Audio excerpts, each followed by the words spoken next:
ধ্যানের মধ্যে আছেন, স্বপ্নের মধ্যে আছেন, এখনো তারা কলিং বেল টিপলে দৌড়াইয়া দরজার দিকে আসেন, হয়তো তার ছেলেটি চলে এসেছে, তার ছেলে মারা গিয়েছে, তার মেয়ে মারা গিয়েছে, এটা এখনো তারা বিশ্বাস করতে পারতেছেন না। কারণ মারা যাওয়ার মতো কোনো কারণ ছিল না। ছাত্ররা এমন কোনো দাবি করেনি যে কারণে নির্বিচারে ছাত্রদের বুকে গুলি চালাতে হবে, এমন কোনো কারণ ছিল না।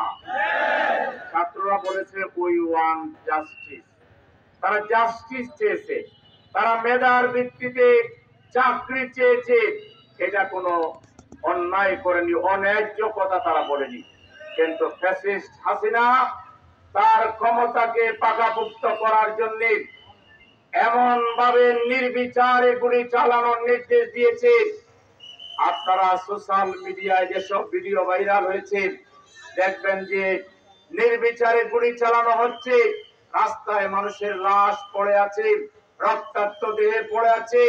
ওদিকে তাকাবার মতো আওয়ামী গুন্ডা পুলিশ বাহিনীর কোন সময় ছিল না। তারা একের পর এক নির্বিচারে গুলি করে আমার মায়ের বুক খালি করেছেন, আমার বোনকে বিধবা করেছে, আমার ওই স্কুলের ছাত্রটাকে তার বোনকে সে হারিয়ে আজকে সে সুখে মজ্জমান। এই অবস্থা বাংলাদেশে তারা করেছে শুধুমাত্র ক্ষমতায় থাকার জন্য, ক্ষমতাকে টিকিয়ে রাখার জন্য। এখন কি ক্ষমতা হাতে আছে? ক্ষমতায় থাকার জন্য নাকি সে বলেছিল যদি 1 লক্ষ লোককেও যদি হত্যা করা লাগে হত্যা করো, কিন্তু আমার ক্ষমতা চাই। এত বড় ক্ষমতা পাগল, এত বড় লোভী, এত বড় নিকৃষ্ট স্বৈরাচার যে ফেরাউনকেও হার মানিয়েছে। ফেরাউন এত নিকৃষ্ট ছিল কিনা আমরা জানি না।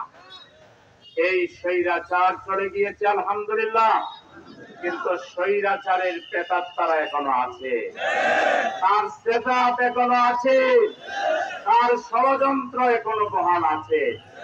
এখনো নানা ছলা কলা কৌশলে তারা রাস্তায় নেমে রাস্তা ব্লক করার চেষ্টা করছে, বিভিন্ন জায়গায় বিভিন্ন অজুহাতে হামলা করছে, সমাজে এনার্জি ক্রিয়েট করার চেষ্টা করছে।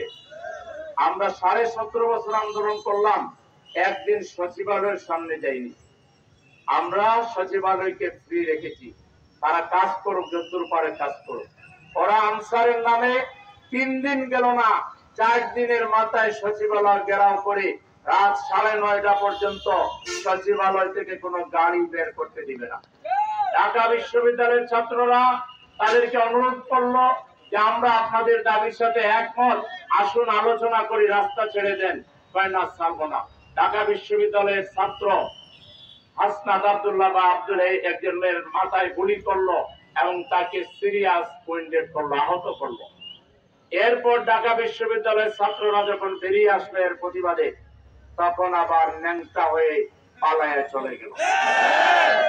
সুতরাং আনসারের নামে ছাত্রলীগ, যুবলীগ, আওয়ামী লীগ ওই দিন যেভাবে লেজ গুটিয়ে পালিয়েছে, আগামী দিনে বাংলাদেশে কেউ আন্দোলনের নামে অন্তত এই ইন্টারিম গভর্নমেন্টের সময় দাবি যা আছে লিখে রাখেন, লম্বা লম্বা দাবি লিস্ট করেন, হাতে 1000, 2000, 3000, কোনো আপত্তি নাই। তারপরে প্রেস কনফারেন্স করেন, বড়োয়া মিটিং করে প্রতিবাদ জানান, দাবি শুনিয়ে রাখেন, কিন্তু রাস্তা বন্ধ করে এই প্রেজেন্ট রিজিমকে তার কাজে যদি বাধা প্রদান করেন, যারাই করবেন তারা প্রকৃত স্বৈরাচারের প্রেতাত্মার দালাল হিসাবে চিহ্নিত করে তাদেরকে উচিতভাবে শাস্তি করা হবে। আমরা হুঁশিয়ার করে দিতে চাই, এই সরকার আসে নাই দাবি দাওয়া পূরণ করার জন্য। এই সরকার আসছে প্রয়োজনীয় সংস্কার করে নির্বাচন দেওয়ার জন্য। আমরা সরকারকে বলবো আপনারা সময় ক্ষেপণ না করে দ্রুততম সময়ের ভিতরে কি সংস্কার করতে চান এটাকেও জাতিকে জানান, আর সংস্কার দ্রুত করে নির্বাচনের ডেট ঘোষণা করেন। আমরা দীর্ঘ 17.5 বছর নির্বাচন থেকে বঞ্চিত।